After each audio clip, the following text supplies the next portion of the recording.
Pozdrav ljudi, danas ću vam pokazati, čekaj da vam snimim, kako da izbacite klip na YouTube. Prosto je, sad ću da vam pokažem. Imate neki nalog, znači vaš nalog bilo koji napravite. Sad vi idete otpremi, idete na YouTube normalno, pa otpremi, ajde brate, meni da učita.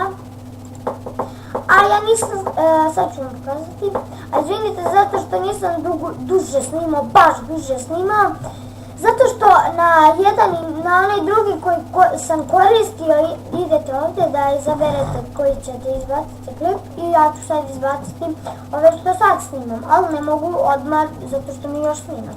Ljudi, sad ću vam reći da zašto nisam snimao dugo. Zato što ovaj internet ne mogu nešto, samo kaže učitava se i neće da mi učita i ne mogu da izbacim klip. Na ovaj mogu, zato što vidite, ono mi se piše učitava se pa moram još 10 puta sam tako ne može. Evo ljudi, to će biti to što se tiče ove epizode. Vidimo se, pozdrav!